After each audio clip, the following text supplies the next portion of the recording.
Now we are here for sound check. Danny, what are some of the more precious items you have up on your shelf there? My shelf behind me. Okay, I've got a gas mask. I've got an anonymous mask back from my Occupy days. I've got a fencing mask. I like swinging sabers. I've got the Book of Sabnock, which is a magic book that I only open when I'm very, very serious. Uh, what else have I got? Loads and loads of books. That's great. Great. Yeah, I like your very serious magic book.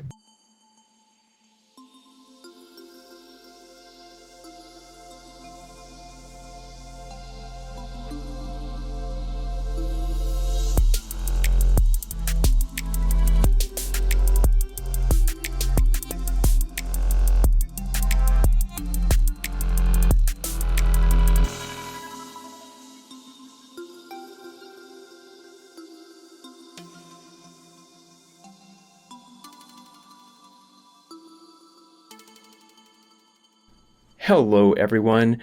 My name is James W. Jesso, your host here at Adventures Through the Mind. I'm wearing a new hat that I got for $1.50 at the thrift store. If you see this on YouTube, please don't mock me for it. Some of you commenters on YouTube aren't very friendly. But I suppose if you must troll, then that's what the internet is for in some regards, so please go ahead. Another thing you might notice if you're watching this on YouTube are these black things behind me. These are sound buffering panels to lessen the reverb in this space, which is great. They were gifted to me by a wonderful man with an incredible mustache. You know who you are, and I would like to thank you very much for that gift. Anyways, today's episode is on drugs in the Bible. We've talked about this previously on the show back with Chris Bennett in the episode The Ancient History of Cannabis, but today our guest Danny Nemu is going to explore the vast presence of multiple different types of herbs and the psychoactive effects they had, as well as the role that they played in, we'll say, revelatory rituals in the early history of the Bible, in particular the Old Testament. A quick shout out before we get into that. I'd like to thank Catherine for the very generous donation on PayPal. I really, really appreciate it. And thank you for your positive words and feedback that came along with that donation. I really appreciate it. To everyone else listening, you can leave a donation via PayPal. There is a link in the description to this podcast, or if you're watching this on YouTube, in the description below. The other quick shout out is I would like to thank Cut Paste from Canada, who left a 5-star review on iTunes saying, "Great!" Super important conversation and insights. Insights. It was plural insights. Thank you, Cut Paste. I really appreciate that as well. And just like the PayPal donations, you, the listener who has not left a review, could go ahead and leave me a review on iTunes. That would be great. And I'll read it on the show. Well, that's the 2 quick shout outs. Onwards into today's episode. Now, there's an obvious link here to the podcast theme, being that we're talking about drugs in the Bible, and the podcast theme, has a lot to do with psychedelics and sort of the broader arena of psychedelics and the psychedelic discourse. But there's another piece here that I think is very essential, which is that the very nature of how we view the world is a construction of our minds to some degree. Our minds create the world, I believe is what Buddha said. But before that, the world creates our minds in our early life. And the society that we grow up in influences the emotional, psychological, social context in which our parents raise us, which then influences the type of world that exists inside of our minds. Now, anyone who has grown up inside of the Western world, such as myself, has had Christianity influence the way that they see the world, even if they have absolutely no Christian affiliation. The very nature of our moralistic society is based in Christian values, albeit now more so, secular values and materialistic, industrial, horrendous values. But it came from sort of a foundation in Christianity, which is abundantly obvious when you take a look at how Christian and our leaders here in North America have been, at least in the United States and in Canada, and how being a Christian and aligning with Christian values is actually good PR for anyone that's looking to get into office. For myself personally, I was raised in a Christian home, and I definitely like and appreciate the sort of mythological and revelatory value of Christianity and some of the moralistic underpinnings that you can find in the teachings of Jesus. But I don't really consider myself a Christian. I actually just don't consider myself a Christian. Yeah. But it's not about what I consider myself to be. It's the question around how Christianity manifests, how all of the Abrahamic traditions, of which Christianity is just one of them. Of course, there's Judaism, and then there's Islam, and then there's all the different sort of, I don't know, subgenres, denominations of these Abrahamic religions. What we believe to be the origins of the revelations and the insights and the sort of metaphysical paradigm of these religions is stapled inside of the holy or sacred texts.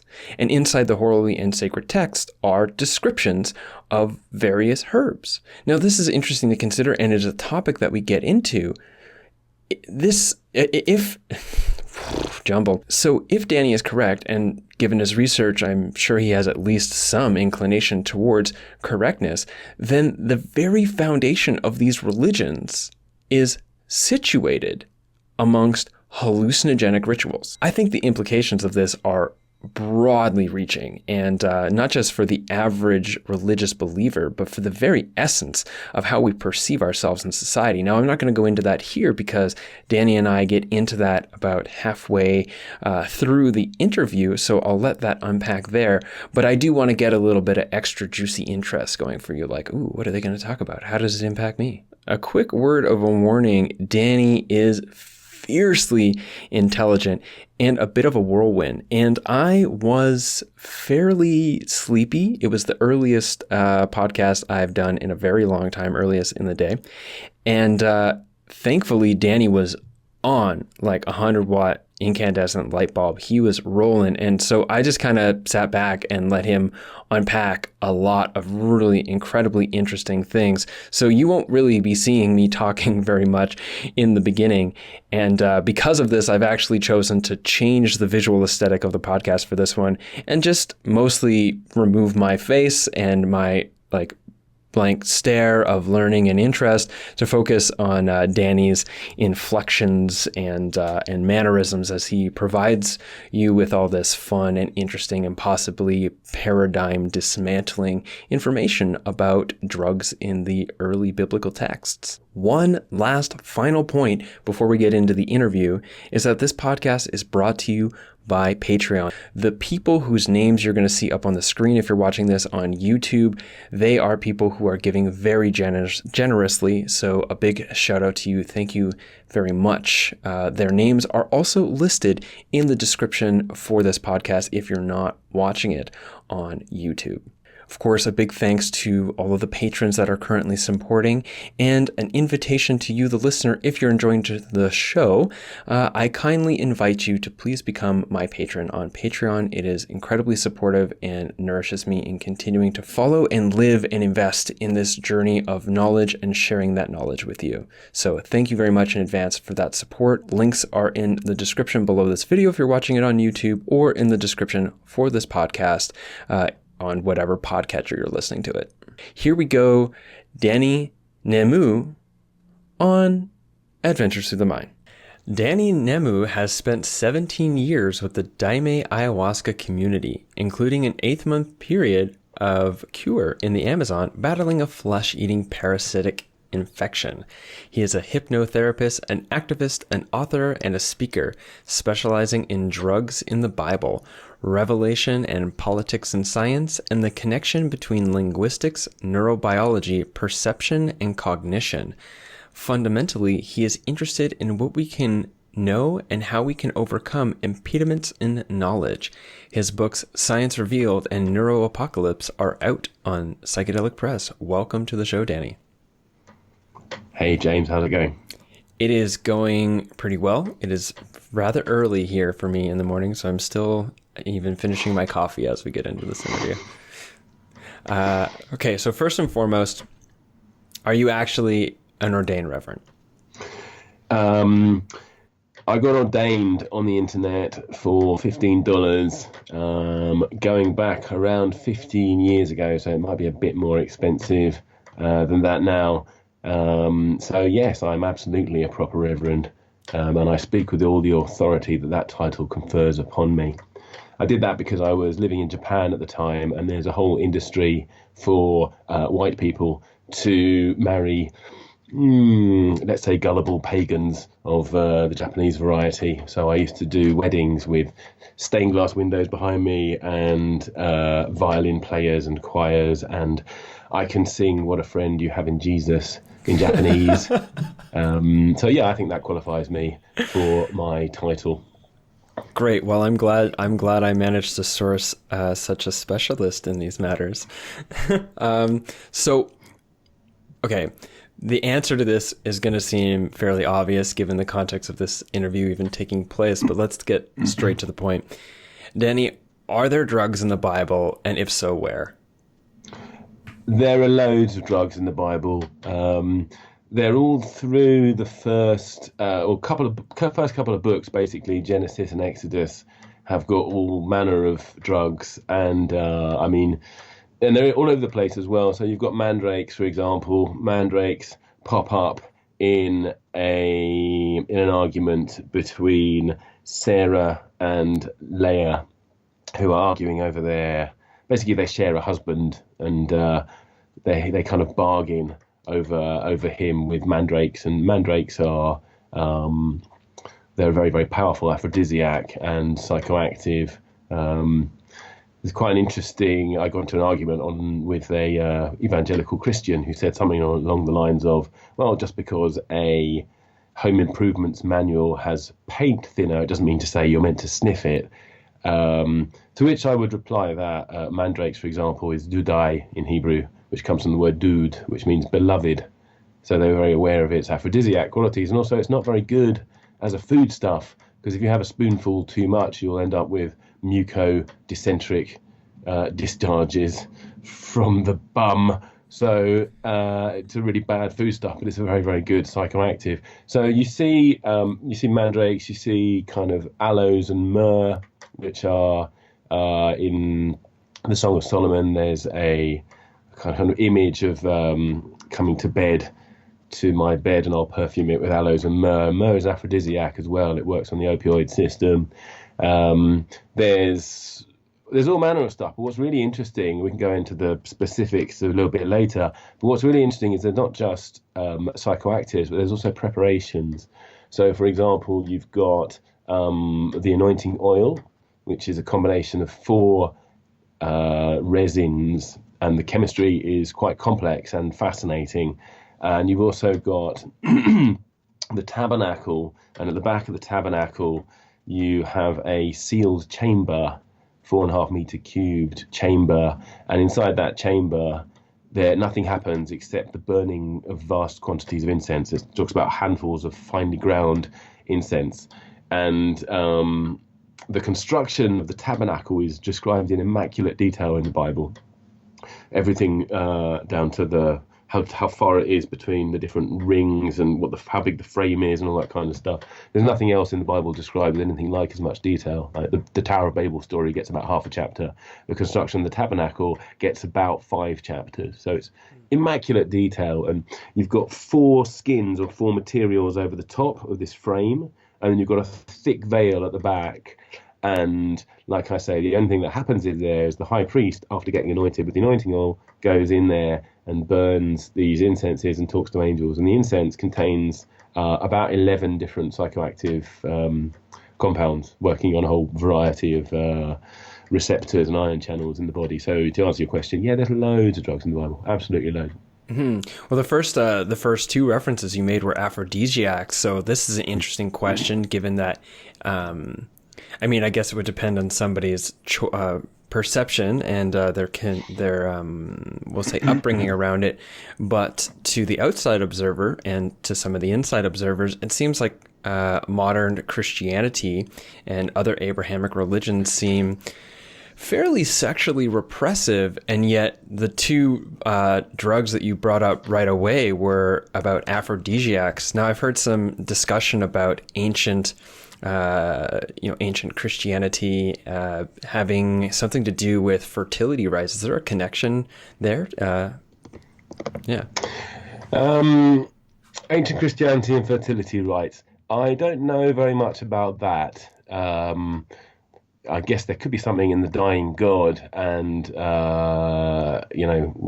what's his name? Fraser went into the king who was sacrificed, kind of periodically sacrificed. So there may be something in that. What I'll come back to is the beginning of what you brought up there, because you're right. Christianity has just a whole thing about virgins, basically.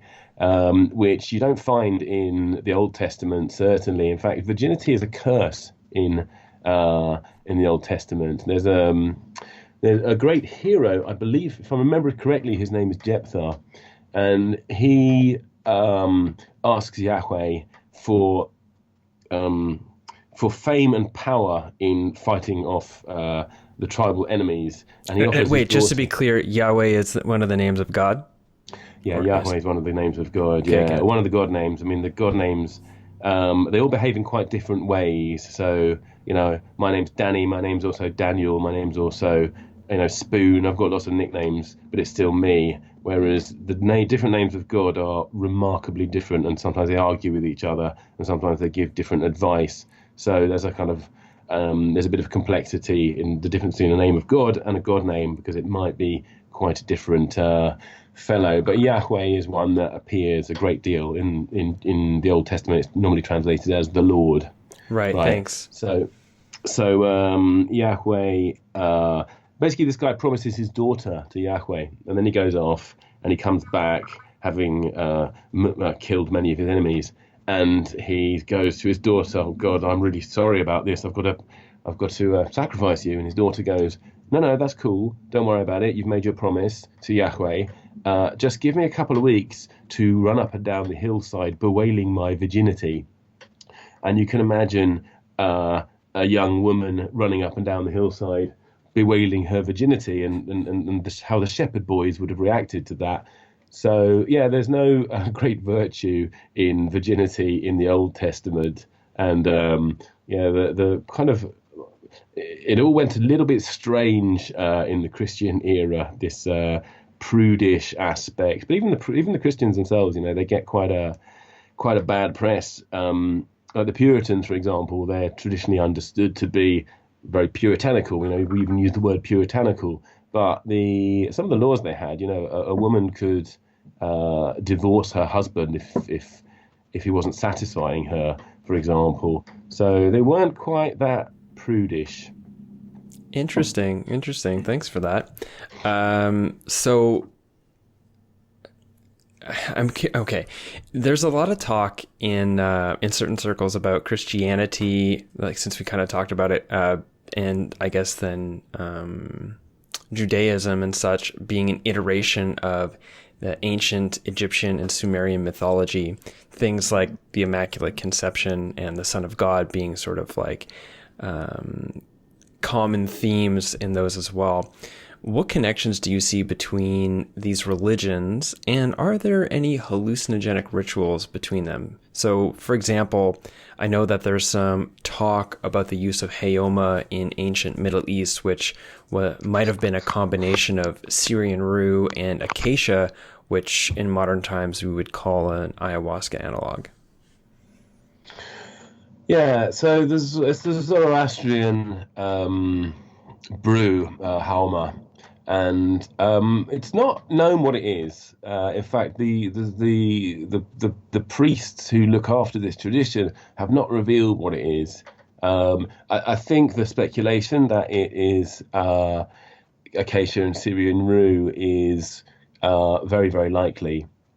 You see those plants they appear in In the Islamic tradition, for example, there's a particular hadith of Muhammad where he describes a dose. I think it's something like 3.5 or 3.8 grams of Syrian rue every day for 40 days. And the quote is something along the lines of, "It will turn on the light of knowledge and will defeat every one of the diseases, the lowest of them being leprosy."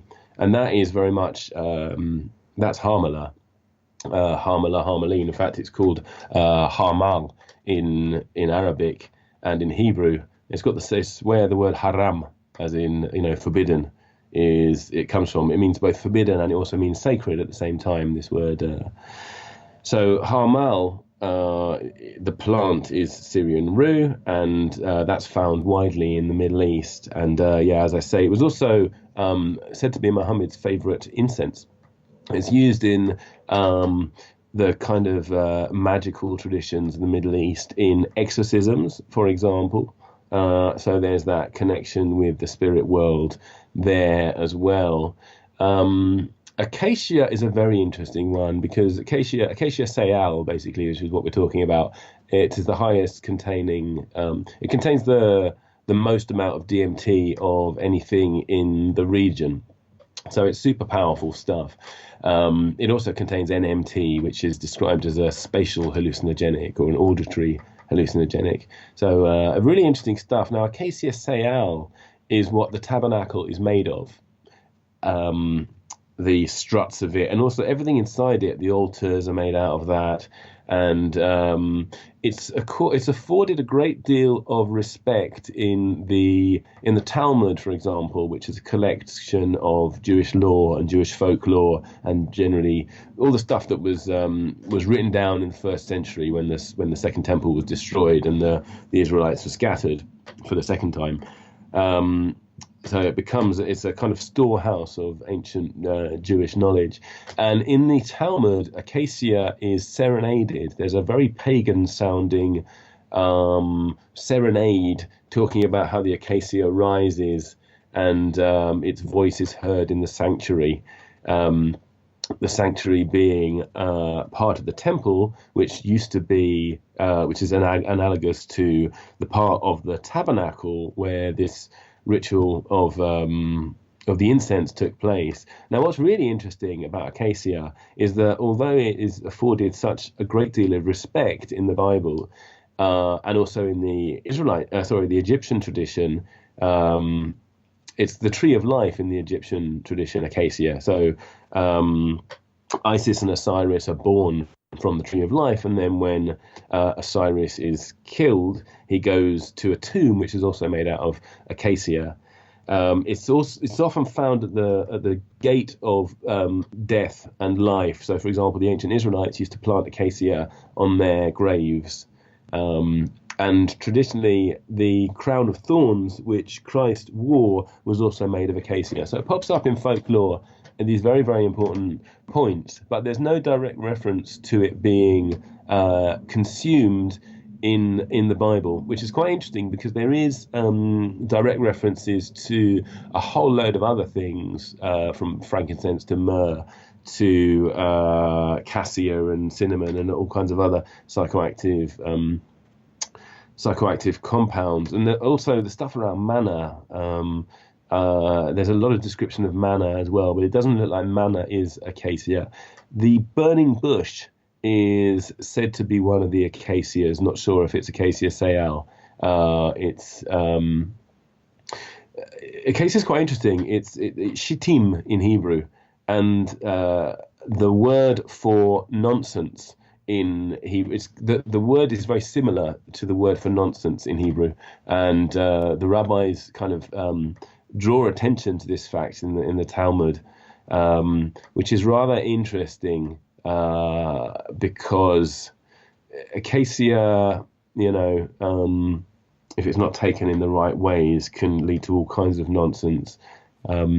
It's very mysterious, this the place of acacia.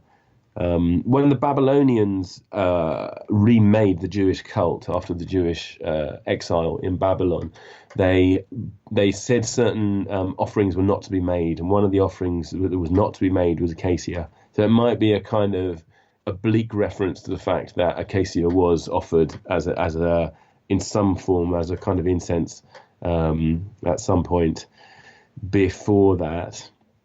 The connection between Israelite and Egyptian religion is really interesting, and yeah, it does have a whole herbalistic aspect of it.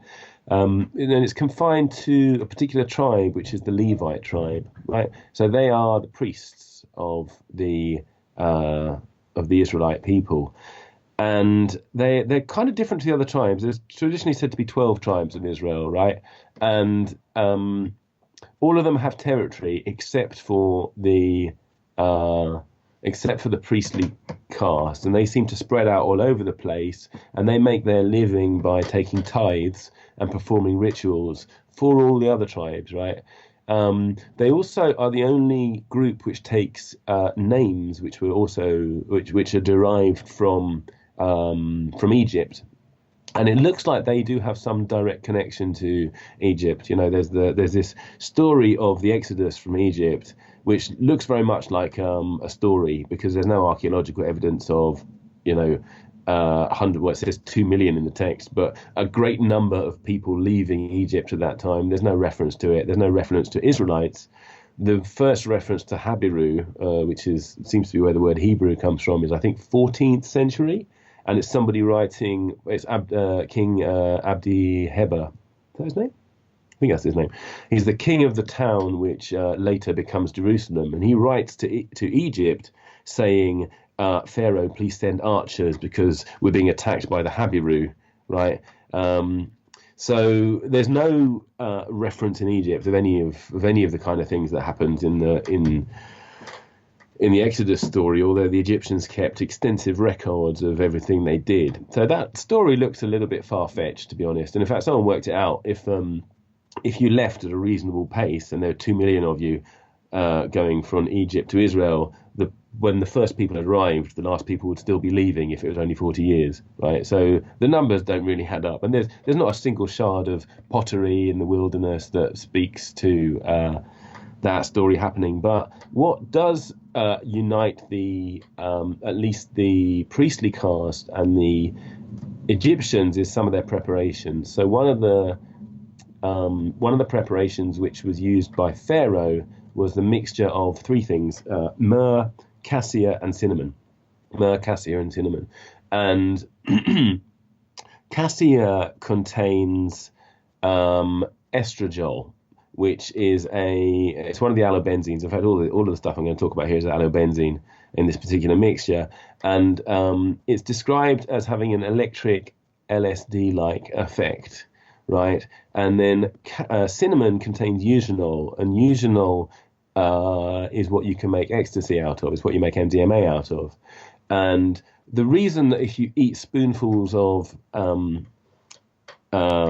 cinnamon, you're still not going to get high, is because the enzymes in your gut break it down. It's the cytochrome enzymes, the P450 series of enzymes. So they need to be inhibited if that's going to get into your head, much like the way that ayahuasca contains monoamine oxidase inhibitor, which means that the DMT in the other, normally in the leaf of ayahuasca, can get to your brain because it doesn't get broken down by the monoamine oxidase enzymes, right? So much like you have this synergy, this combination between plants, which unlocks the power, or at least inhibits the body's capacity to break it down. You have something similar, I believe, with the mixture of myrrh, cinnamon, and cassia, because, like I say, those two are very powerful psychoactives. But if you take them on their own, you might just feel a little bit sleepy, because your enzymes are going to break those things down, right? So myrrh contains some chemicals which inhibit some of the P450 enzymes, and cinnamon contains chemicals which inhibit other P450 enzymes, and cassia contains other chemicals which inhibit other enzymes, because the P450, the cytochrome system, is really complex. And it's different in different races. It's different according to different foods. Different enzymes are expressed. So it's not as simple as one plant knocking out one enzyme. It looks like you have to knock out the entire spectrum, right? So the Egyptian apothecaries used to make a mixture of these three things: myrrh, cassia, and cinnamon. And the profile that you end up with if you mix those three things is quite similar to nutmeg, right? Now, nutmeg on its own is psychoactive. Very psychoactive if you take the right dose. Be careful on this, by the way. If you take too much, you'll give yourself a stinking headache for days, and if you don't take enough, nothing will happen. So you probably want to start with about 1 nutmeg ground up, maybe 1.5 if that doesn't work. But don't go necking 3 nutmegs straight away, or you might give yourself a really bad headache. So go easy with your dose there. But if you get the dose right, it can be absolutely spectacularly powerful. I mean, it's like reading descriptions of it. It's very much like an ecstasy trip. People are describing fantastic feelings of well-being and rushes running up the spine, and the only thought running through my head was what a wonderful life I have, and all this kind of stuff. And that's just nutmeg. But nutmeg comes from an island in the middle of nowhere, and the Israelites didn't have access to it. The people who did have access to it were the Indians, and in one of the Indian texts, the Kalachakra Tantra, it describes the mixture of nutmeg as being a holy elixir which turns on the light of knowledge, or something along those lines. I've got a quote for it somewhere. I've got a quote of the guy. There was a tantric, an English guy. Was he English or American? But some dude decided to mix myrrh and nutmeg together, and he described the visions that he had, and it was he woke up as if possessed by a fierce and aggressive deity, and open-eyed visions and closed-eyed visions of a white-skinned man in ceremonial armor, and this a mental fireball, and it's really martial imagery and really powerful imagery, and describes very much the kind of the imagery of Yahweh. Basically, Yahweh is a war god. Yahweh is terrifying. He wipes out his enemies to every man, woman, and child. He loves his own tribe, or he encourages love between members of the tribe, and hatred of the enemy. So there's quite an interesting. So that particular profile there, the allobenzene spectrum, which I've been talking about, which is the mixture of nutmeg and myrrh, is also quite similar to the mixture of myrrh and cinnamon and cassia, which the Egyptians had. Now, the Israelites had a mixture of myrrh and cassia and cinnamon and something called cannabosum, which looks very much like it's cannabis, because cannabosum in the singular is cannabos, and it's described as coming from a far place. It's sold in the marketplaces. Every single tribe around the Israelite homeland had cannabis, and even like the Scythians, for example, there's documents. Well, for one thing, we've got some of their vessels, and it's got cannabis residues in it.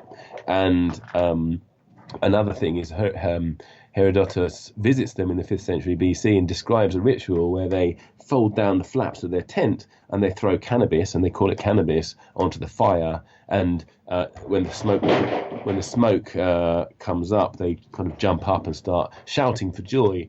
He describes it as better than any Grecian vapor bath.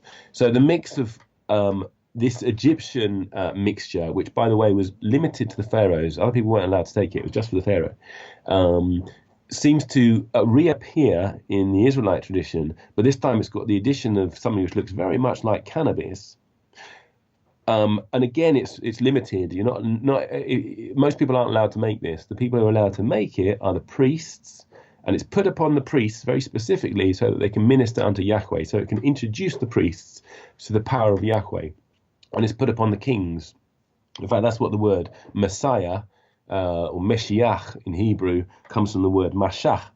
Shemen HaMishcha is the name of the anointing oil, and Mashach means to wipe or to paint in Hebrew. It's where we get the word massage from. So it was an anointing oil in the sense that it was used to wipe and massage into the body. And the result of that was, in the text, it will say things like, and Samuel anointed him in the midst of his brethren, and from that day on, the king, the spirit of Yahweh descended upon the king. So it's used for a very specific reason, to introduce kings and priests to Yahweh so they can do the work of Yahweh. And so okay, so now you're talking about the anointing oil. Maybe you could go in a little bit deeper into the anointing oil and then the relationship between the anointing oil and the tabernacle and the incense that they were breathing in there. Okay, great. So the anointing oil is put upon everything in the tabernacle, right? It's kind of all the various magical objects in there. The tabernacle has two chambers. It's got the back chamber, and the only person allowed to go into the back chamber is the high priest. And then it's got the rest of the place. And in there, you've got a bunch of kind of magical objects. You've got the basin where they prepare sacrifices. You've got the showbread. The showbread is really interesting, actually. The showbread is what the rest of the priests take when the high priest is off having his smoke bath. But before all that happens, the high priests get anointed, and even before, or not the high priest, sorry, all the priests get anointed with this stuff. And before they do that, there's certain taboos. So, for example, they're not allowed to get drunk beforehand, which is a good idea. You don't want to be putting a whole lot of tranquilizers into your system when you've got wrecked beforehand, and that's what they are. I mean, they work on the GABA system, they work on the opioid system, they work on the cytochrome system, and so that's one of the taboos. The other taboo is once you've got the oil upon you, you're not allowed to leave the tabernacle, lest ye die, says the text. So when you're very high, it's pretty good advice for anybody really these days as well. Don't get smashed beforehand, and once it's kicked in, don't go stumbling around the streets. So the first thing that would happen is the oil was put upon the priests, and then the high priest would go off on his own to the back of the tabernacle. And what are you doing there? Like I said, he takes handfuls of finely ground incenses or finely ground resins and burns them on the censer. So what have we got in that? We've got a mixture of onica. We don't know what onica is. It looks like it's a shell. We've got myrrh, which works on the mu and delta opioid receptors, so it's kind of comparable to opium in some ways.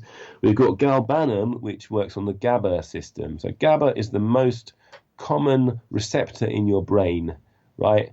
It's on about 40% of your neurons, and every neuron in your brain either has some of these receptors, or it has, or it's next door to a neuron which has some of these receptors on it. And taking Valium works on the GABA system as well, so it is inhibitory. It calms you down. It's described as a tranquilizer. Things that work on the GABA system are described as tranquilizers, although they do more than make you tranquil, a whole lot more. So you've got galbanum, then you've got frankincense. Now, frankincense is really fascinating stuff. It's got two active ingredients that we know about, and one of those is incensol acetate, and one of those is dihydroabietic acid, right? Now, so it has two specific actions. One of those is on the GABA receptors, and the other action is on the TRPV3 ion channels. And these are really interesting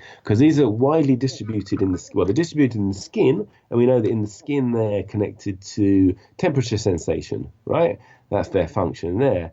They're also widely distributed in the brain, but we don't know what they do in the brain. We know they do something because they're ion channels, but we don't know what they do. So there's a kind of mystery. And bear in mind that frankincense is not local. It comes from Oman, which is 1,500 miles away. It's really far away. It's a 6-month camel trek through robber-infested deserts in order to get frankincense all the way to the Israelite homeland.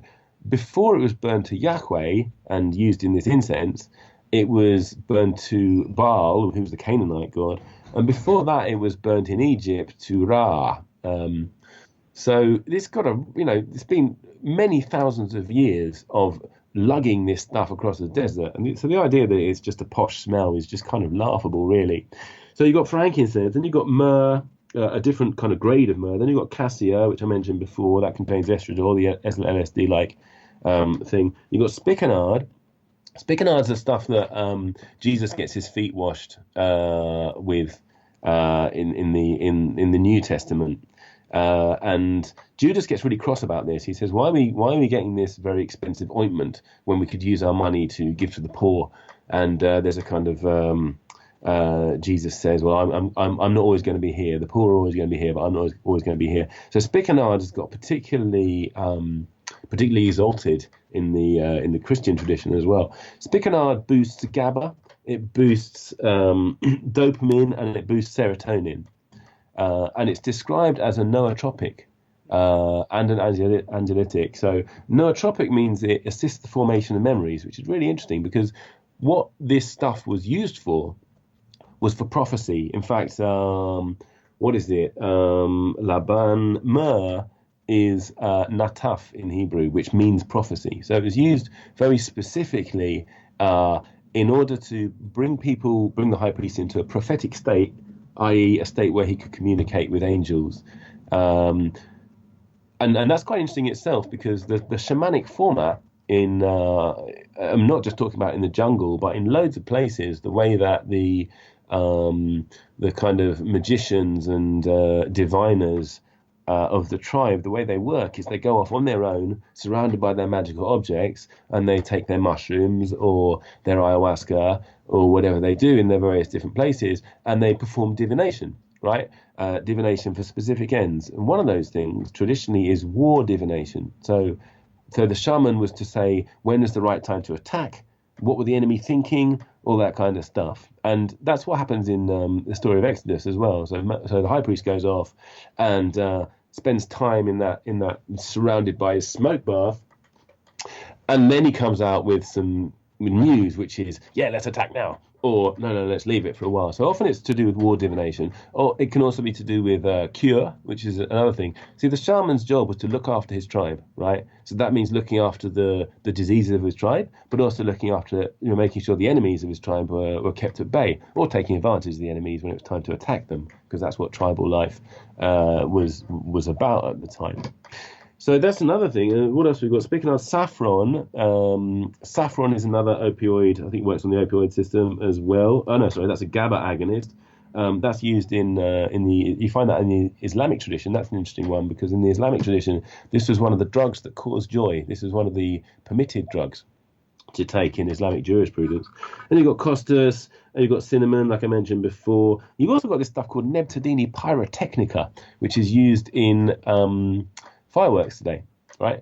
And it's used, its Hebrew name means that which causes the smoke to rise, right? This is a very pleasing thing. If the smoke rises, it means that your sacrifice has been accepted, right?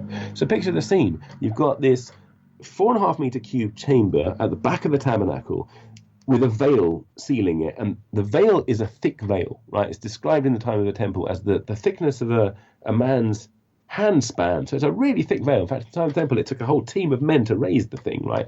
So, I mean, it's very clear that it was an airtight chamber. I mean, why would you need a thick veil? If it was to keep prying eyes out, you don't need a thick veil, you just need a veil, right?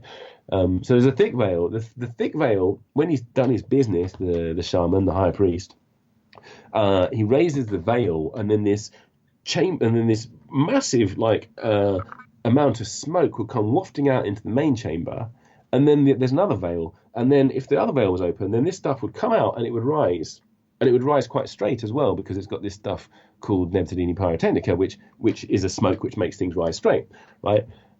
So when you read, or when you will have heard of the pillar of smoke in the wilderness, which guided the Israelites when they were going across the wilderness. They didn't know where they were going. They knew that there was a promised land somewhere, and they knew that the next steps were just following the pillar of smoke. Now, the pillar of smoke comes out from the front door of the tabernacle, right? It rises from the front door of the tabernacle. So my theory on that is that the when it talks about the Israelites following the pillar of smoke, what's actually happening is the Israelites are following the shaman, and the shaman is following the pillar of smoke. Because in the back of the tabernacle, there's very, very clear descriptions of how the smoke covers the mercy seat, how it covers the magic box, which is the Ark of the Covenant, and it's the smoke itself which communicates. It's the cloud itself which communicates with the high priest. And then Yahweh might appear in a moment. Speaking of front doors, it's on my front door. Give me 5 seconds. I'm going to send them away. All right, sorted. Thank you. Great. So was there anything else in the anointing oil? Like, was cannabosum also in the anointing oil? Yeah. So in the anointing oil, you've got 4 things. You've got cassia, cinnamon, myrrh, and cannabosum. And then in the ketoret, which is the incense, you've got there's a whole load of things. And the other thing you've got in there, which is super interesting, is the showbread itself. Now, we don't know what the showbread is. Maimonides wrote a book called A Guide for the Perplexed, and it's kind of a description of Jewish law, description of Jewish folklore, for people who don't understand it, really. And he gets to the showbread and he says, I've got no idea what this is about. It's a complete mystery, right? So I'm going to help him out a little bit here. The showbread, it contains, one of the things we know about it is it contains frankincense. It's served up with frankincense, right? So this is the stuff that the other priests ate together whilst the high priest was off in his hot box at the back of the chamber, at the back of the tabernacle. So we have a really interesting passage from the Talmud here, which describes how the showbread works, right? So we don't know exactly what's in it. We know that it's got frankincense and probably some other stuff. But here's what's said about it. In High Priest Simeon the Upright's time, a blessing was sent into the Omer, the 2 loaves of bread and the showbread. And every priest who received only the size of an olive became satiated, and some was left over, right? That's the first part of the quote. So they're getting doses the size of an olive, which is not a great amount of, that's not what you'd have if you were having a snack. And then the quote goes on, but after him, these things were cursed, and every priest got only the size of a bean, and the delicate priest refused to take it all together, but the voracious ones accepted and consumed.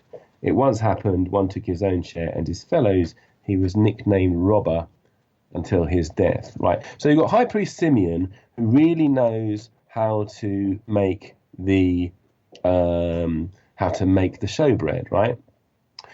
He makes it the size of an olive, and it's really, really good. A blessing is sent into the Omer. But after him, the next guy doesn't make it quite so well, and every priest gets only the size of a bean, and even that is too much for some people.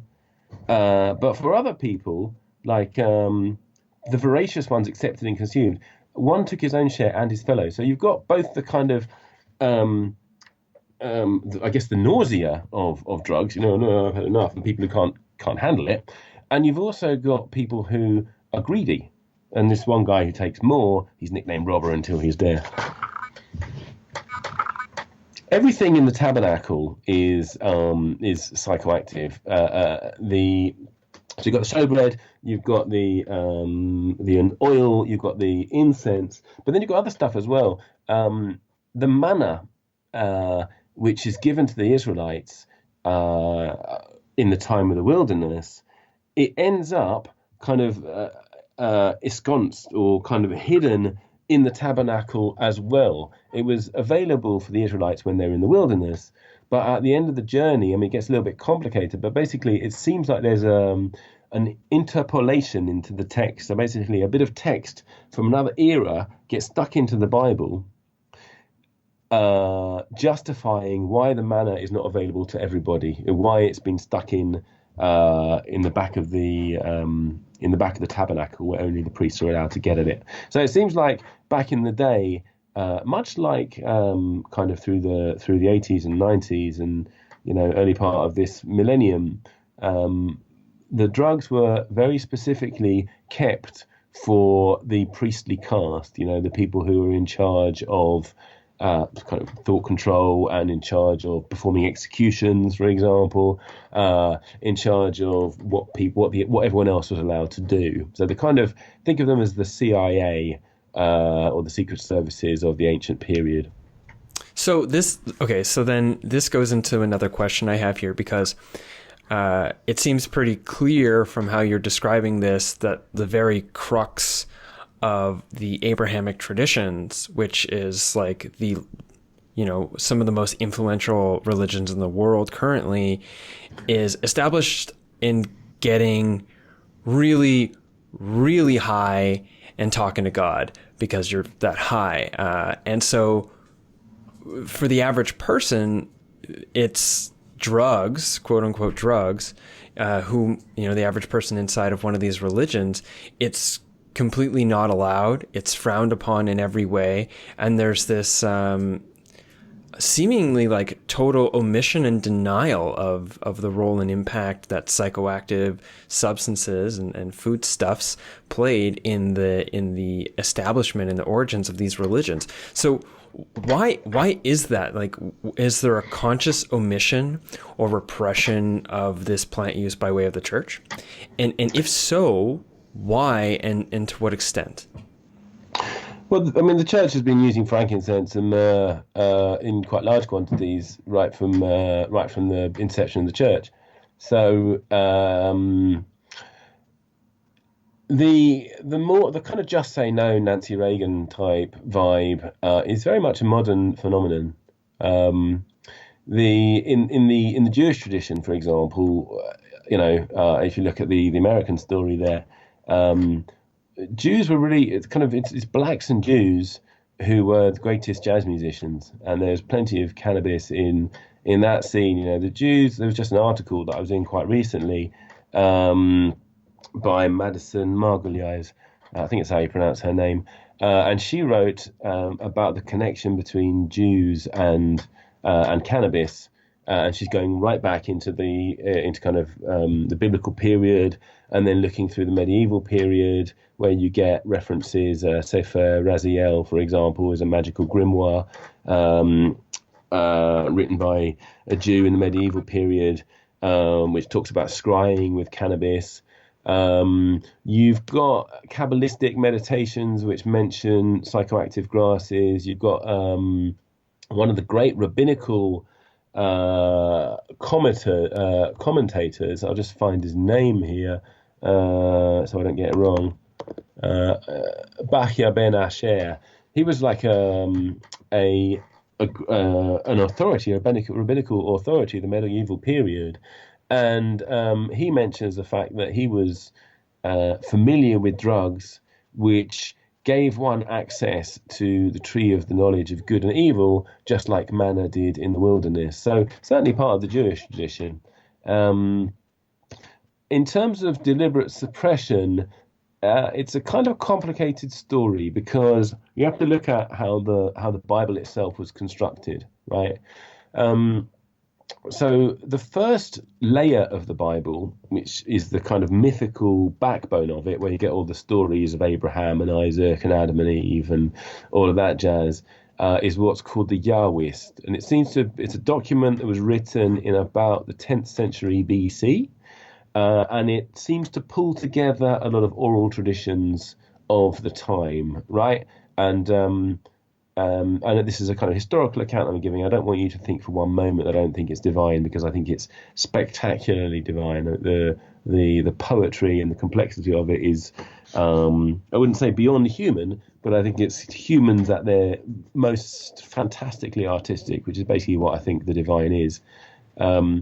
So you've got this layer which is called the Yahwist, and that is the text or the body of story for a good 200 years in the period of the Commonwealth, which is where there wasn't a king and the tribes came together to fend off shared enemies.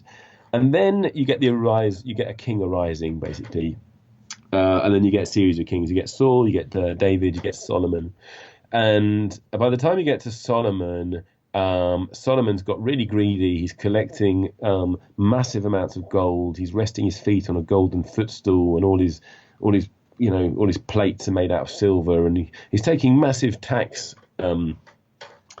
He puts a great tax burden on all his conquered territories. And the northern tribes, when he dies, the northern tribes go to his son and they say, "Please lower our tax burden." And he says something along the lines of, well, he basically says no. He says, "My little finger is thicker than my father's loins. And he puts their tax burden up. So there's a tax revolt, and the two kingdoms split. And the northern kingdoms, which is called Israel, they then enter into civil war with the southern kingdoms. But the reason I'm saying this is because they produced their own document, which is called the Elohist. History moves on. The Assyrians wipe out the northern kingdom, completely decimate the land, and a whole bunch of refugees arrive in Jerusalem in the southern kingdom. And they bring their text, which is offensive to the priests of the southern kingdom. It kind of disses them. It says that their ancestor Aaron was the guy who made the golden calf and all this kind of stuff. So these two texts get combined, the Yahwist and the Elohist, and this really offends the priestly caste in Jerusalem. And over those few hundred years, they become much more powerful. The cult had centralized around Jerusalem, and there was a kind of a rather unpleasant hybrid of political power and spiritual power, if you like, right? So they decide they're going to produce another text, and this third text, the priestly text, is where you find all the references to certainly the tabernacle stuff, those types of preparations, the ketoret, the incense, and all that kind of stuff. That's in the priestly account, and it looks like the priestly account wasn't really meant to be for public consumption, right? We're not entirely sure. I mean, this is all speculative, but there's 100 years of speculation, and it's called documentary hypothesis, but it's textual scholars looking at linguistic differences and, why did the flood last 40 years or 150 years, depending on which line? Well, it's because it comes from different stories, and they're looking at how the different stories were recombined, right? So this particular text, the priestly text, was the priests' own attempt to re-establish their power, and they have all these genealogies and stuff. This one begat this one, this one, and that's where all the kind of herbal law is, and that's also where the prohibitions on anyone who makes up one of these, anyone who produces some of this stuff, they're liable for the death penalty. Anyone who puts it upon a stranger, they can get into all kinds of trouble as well. So that's the kind of time where the priestly control really kicks in. And then you've got this line, like I mentioned it before. It's really interesting. It's at the end of the Exodus story, right? So the Israelites have been happily munching away at manna, and we can talk about manna in a bit if we have time. But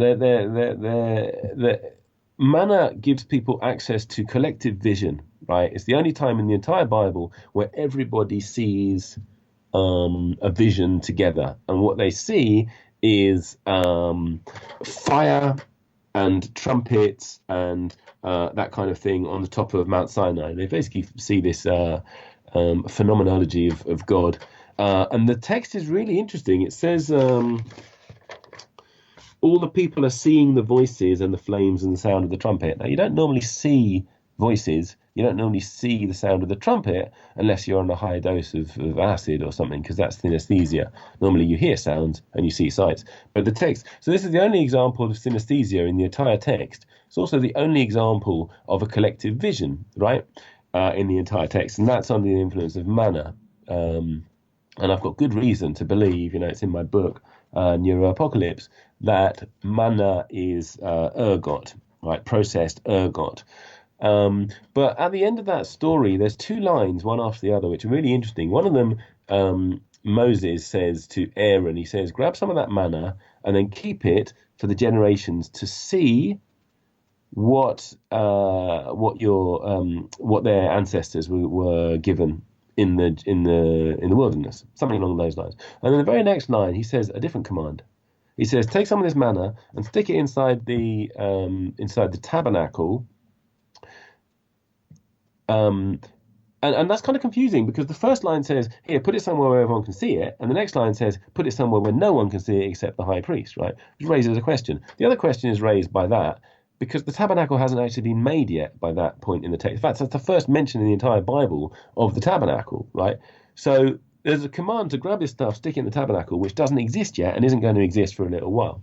So that's also kind of confusing as well. And the textual scholars have looked at this and they've said, this is because that is a bit of the priestly account, which is this third layer of the Bible. I hope this doesn't get too complicated, but the priestly account that gets stuck back into one of the earlier stories in order to justify why the manna isn't accessible to everyone, right? So yeah, there has been a continual, even within the production of the Bible, there was a continual move towards kind of power concentrating in the hands of the priestly caste, and also access to these entheogens.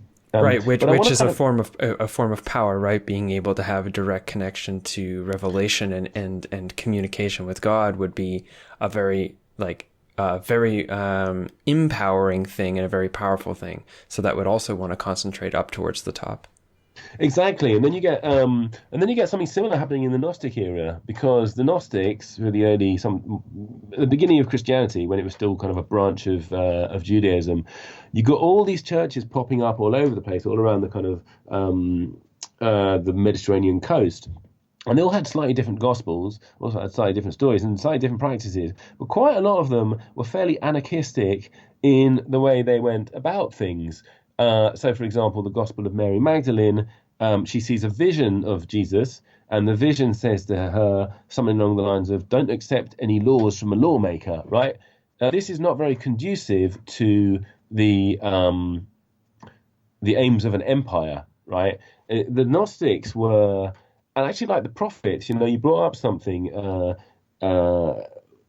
The thing about this kind of chemical revelation, that's not the only form of revelation. It's only the priests who do that. The prophets themselves, they don't access God through compounds. They access God through isolation, through asana, through sadness, sometimes through sexual fasts, through other fasts, right? So they've got their own techniques, which are much more like kind of Buddhist techniques or yogic techniques or those kind of things. So Daniel, for example, he interprets his dreams. He doesn't go and get mashed up in the tabernacle. It's the same for a whole load of these ones. Samuel, all of the prophets, and the prophets are often the ones that end up criticizing the kings, right? The priests don't criticize the kings. The priests are on the side of the kings, but the prophets are the ones who come along and say, look, all you people are out of order. So, for example, Samuel, he's an interesting guy. When the people decide they want a king, Yahweh, through the mouth of Samuel, says, "What do you want a king for? It's all going to go horribly wrong. You'll disobey me if you have a king." And anyway, the people want a king, so they get a king, and he's right. In like a few generations, it's completely corrupt, and they've got a civil war on their hands. So this kind of thing happens again in the Gnostic period. You get people all around these Gnostic churches saying that they have direct access to revelation, right? And they've got revelation through dreams, and they've got revelation through appearances of Christ reborn, but he's reborn in spirit, right? So along comes Irenaeus, and Irenaeus is the guy who decides which books go into the Bible, and he cuts out a whole load of Gospels, and all the ones he cuts out are the Gospels which have Christ appearing in a non-material form, right?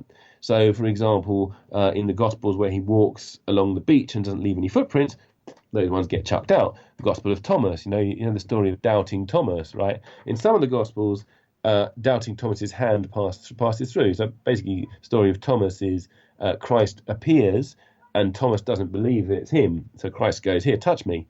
Now, according to the kind of the Pope's interpretation of that, then he touches his flesh, and therefore it's resurrection in the flesh. And this gets encoded into the Apostles' Creed later, which talks about, I believe in God the Father, I believe in this, that, and the other, I believe in the resurrection in flesh.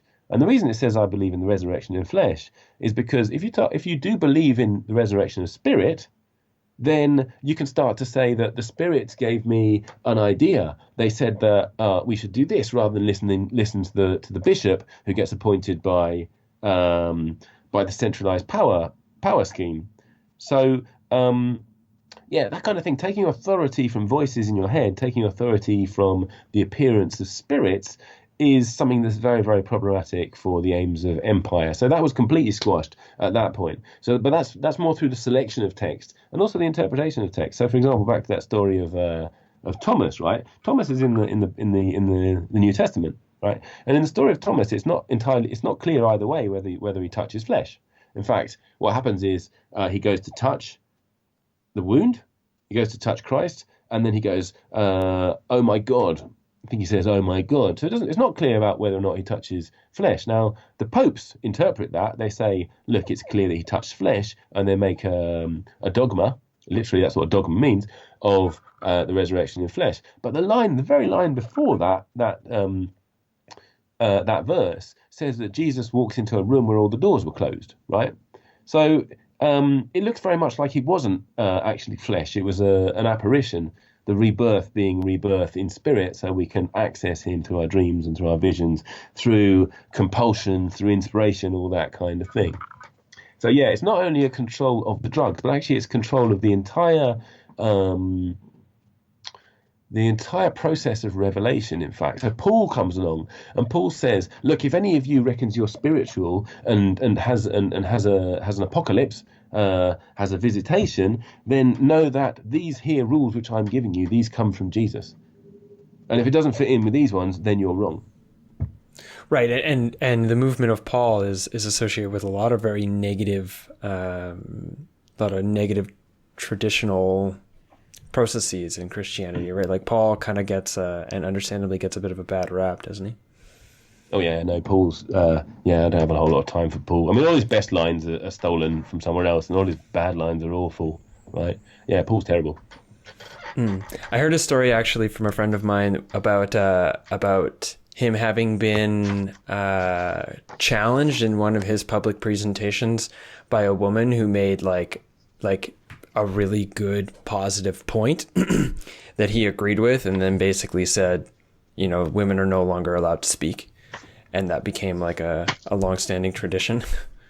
Right. Yeah, he's got some pretty tasty stuff about about how women should conduct themselves. So I'm just plugging something in here. He's a kind of a mystery of empire, basically. He himself, his writings were seized upon by the nascent empire because they're really, really useful if you want to, keep slaves in their place and keep people down. This idea of Paul's big thing was faith rather than deed, right? So in the Jewish religion, it's deed rather than faith. The idea that you believe something and then do something else is kind of disgusting. The whole kind of Christian idea that it doesn't matter how many countries you invade, if you believe in Jesus, it's all cool. I mean, that's a horrific idea. But that's where it comes from. It comes from Paul. By your faith you shall be saved.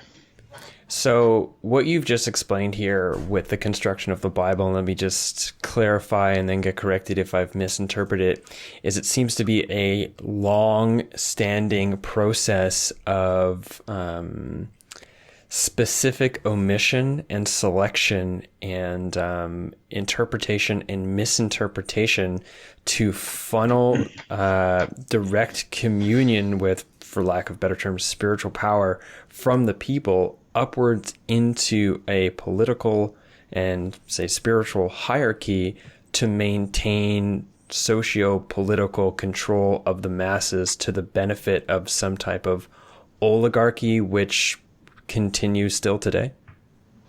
Yeah, I couldn't have said it better myself. Basically, that's what happens, and there's different phases of it.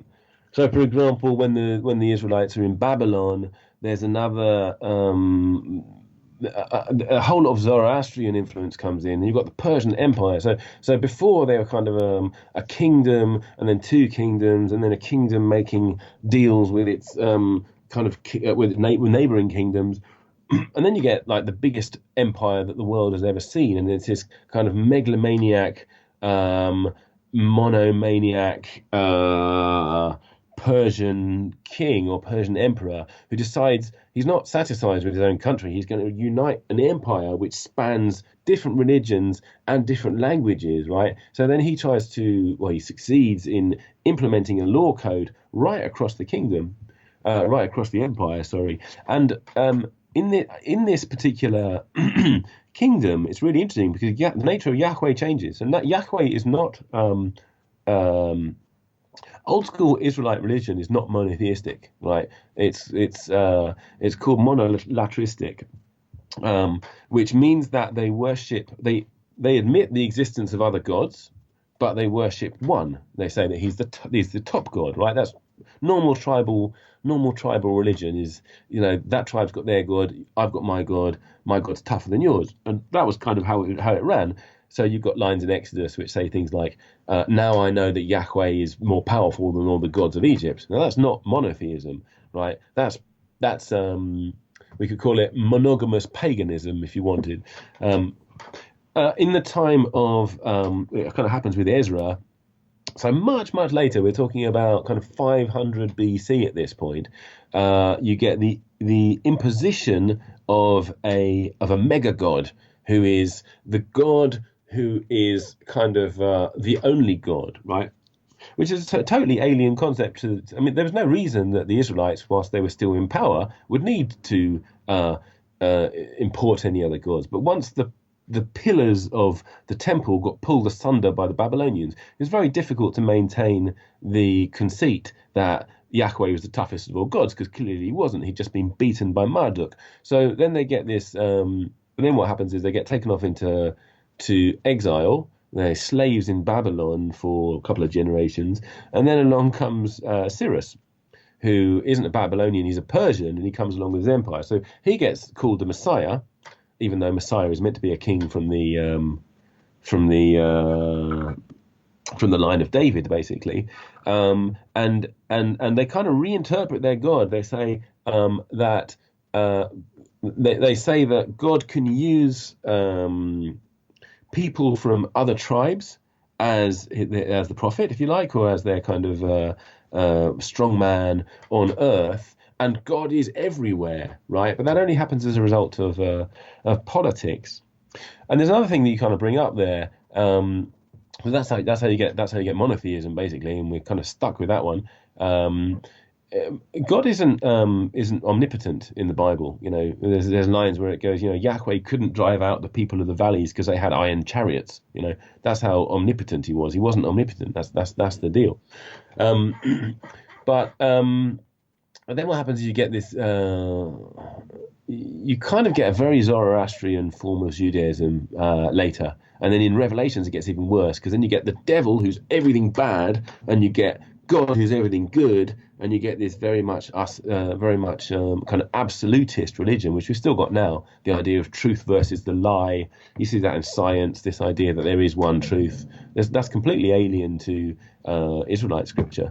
An Israelite philosophy, and it's all an extension of like war-driven overtaking of people in various forms of what we could look as colonialism. Absolutely, yeah. It's the first mega empire, and it was replaced by the Roman Empire, with their roads going all the way through Europe. And then you get, in the kind of medieval period, you get kind of retranslation. So I'll give you an example of that. You get this line, the meek shall inherit the earth, right? It's from the Old Testament. It's in the New Testament as well, but the meek shall inherit the earth, which is, I mean, this is my own personal journey with the Bible, was finding bits of it which offended me, and then looking into what was really there, what we're really talking about. And I did that by kind of textual analysis. So looking at the words of that line, the meek shall inherit the earth. The word meek is anav in Hebrew, right? And it doesn't mean meek in the way that you might understand meek. It means, Moses is described as the meekest man upon the face of the earth, right? This is the guy who went and challenged Pharaoh. This is the guy who wiped out enemy tribes to every man, woman, and child. There's nothing meek about that, right? In terms of meekness to the will of God, yeah, he's subservient to the will of God, but he's not meek as a person. Anav basically means poor, right? Usually, when most of the time when you find it in the Bible, it means poor. It's described in that particular line as the meek shall inherit the earth. Right? The word inherit is yarash. Yarash doesn't mean inherit most of the times in the Bible. It means seize, right? The poor shall seize. And then the word Eretz doesn't mean earth. They didn't have a concept of earth at that time. They had a concept of land. So Eretz Yisrael is the land of Israel. You've got the land of the Assyrians, Eretz. Eretz means a patch of land, basically. They didn't have a global concept. So what actually, if you translate it in the way that the words are normally used in the Bible, is the poor shall seize the land, as a person who's involved at Occupy, you'll be aware of the political import of seizing the land. That gets reinterpreted as this idea that somehow you should be patient and you should wait until your inheritance, which is of some. I mean, it's which comes total after you politics. die if you lived a good life of subservience to the hierarchy.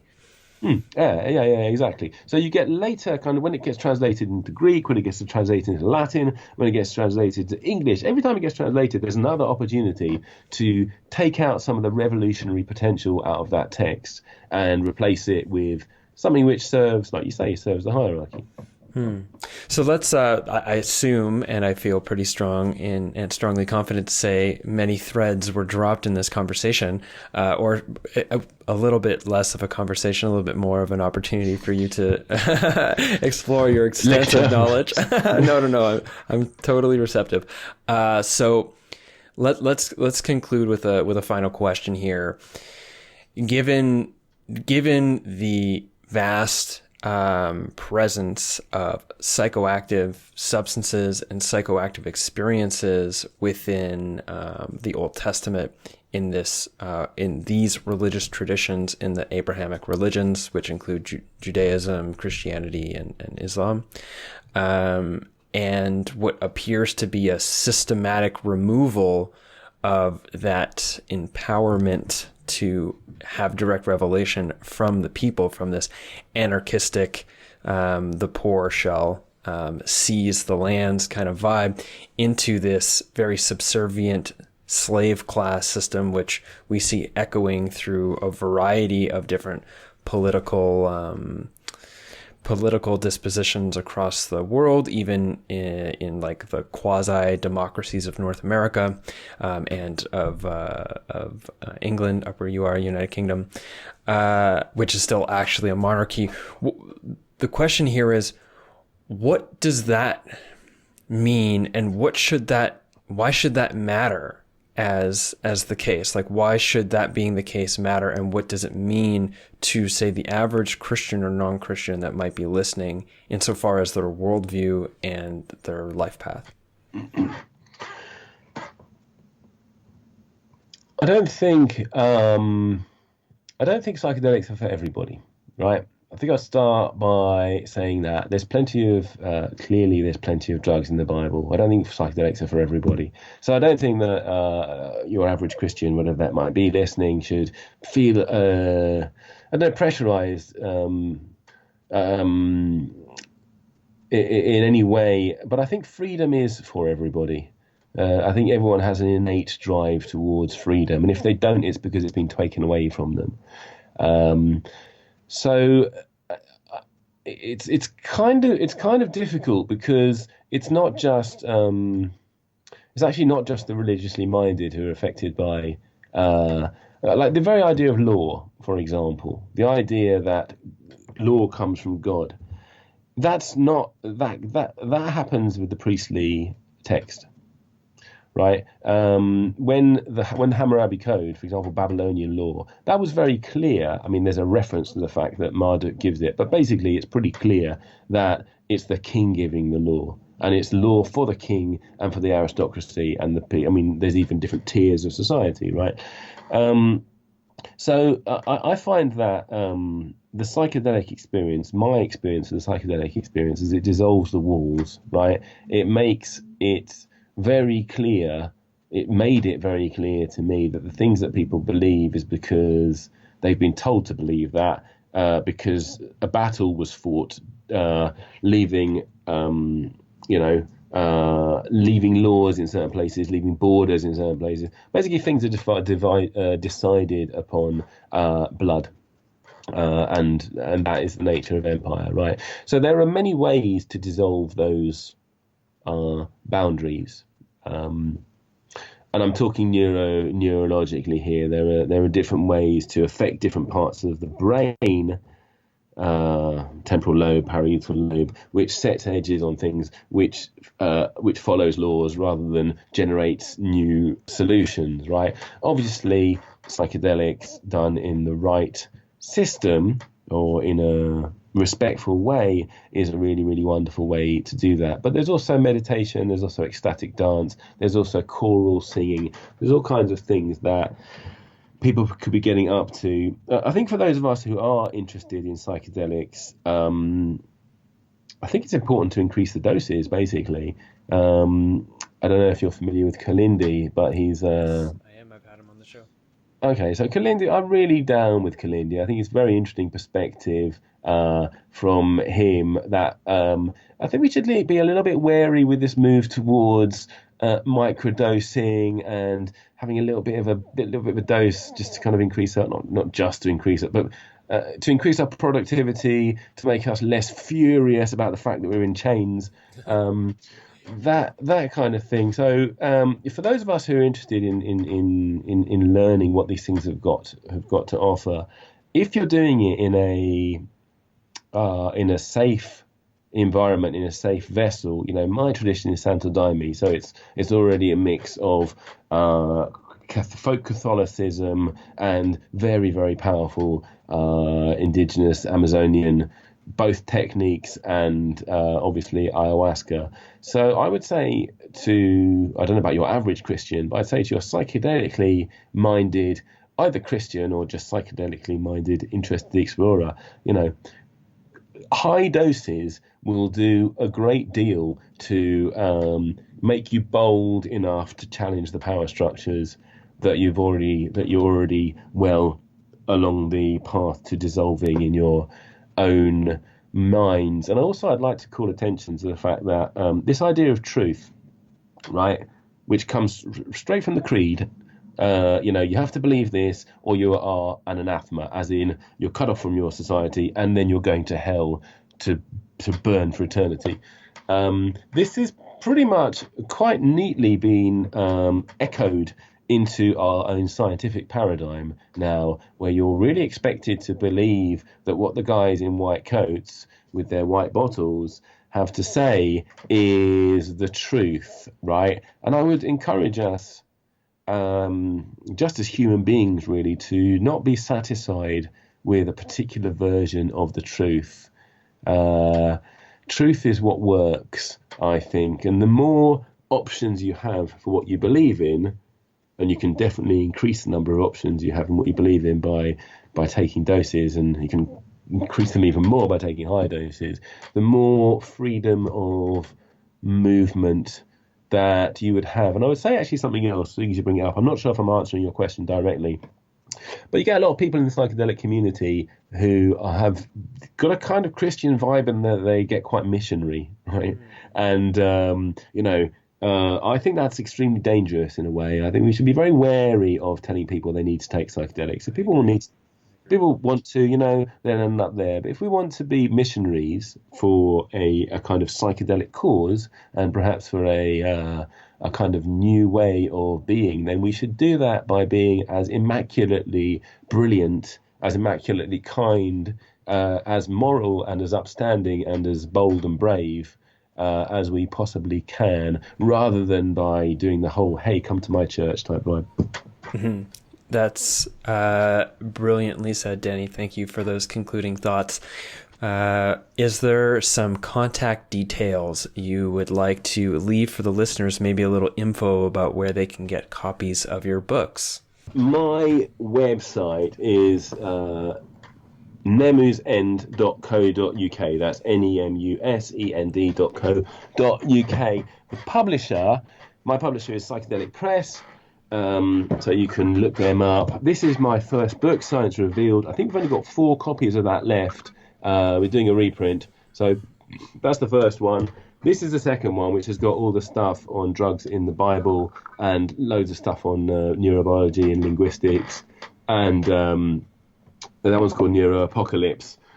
These make excellent Christmas presents, by the way. So you can check out them. I've got some stuff on Reality Sandwich. I've got a whole bunch of podcasts out. If you just Google Danny Nemu, you'll find all kinds of nonsense. Don't take it all too seriously. Great. Well, Danny, I will make sure for the listeners out there that those links are available in the show notes to this episode, which will be at jamesw.co. james.wjesso.com. And thank you very much for your time today and for everything that you're doing for, I guess, the larger world in a major process. Super cool, James. It's been really, really very, very pleasurable to talk to you. Let's do it again sometime. Okay, take care. Bye.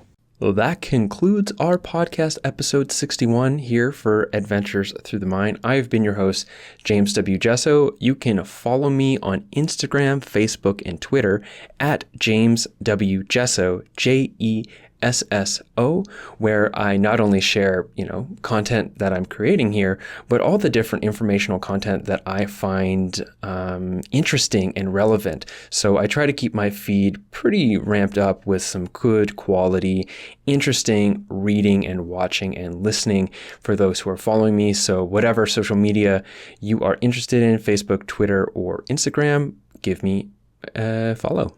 Of course, Instagram is less about information and more about just kind of like me doing my thing. And sometimes I write poetry and sometimes I write little short stories and stuff. So Instagram is more like if you want to follow my personal life and less about the curated information that I am sharing. If you're watching this on YouTube, you could also hit the like button to this video. That is extremely helpful, as well as hitting the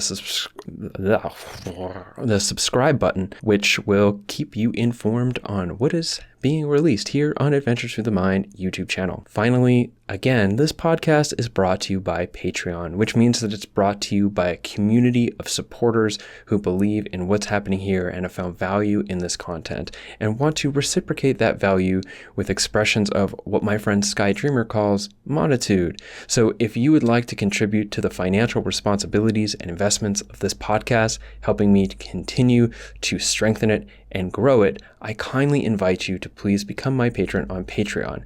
The links are in the description to this podcast or below this video if you're watching it on YouTube. Thank you very much, and I will see you on the next episode of Adventures Through the Mind.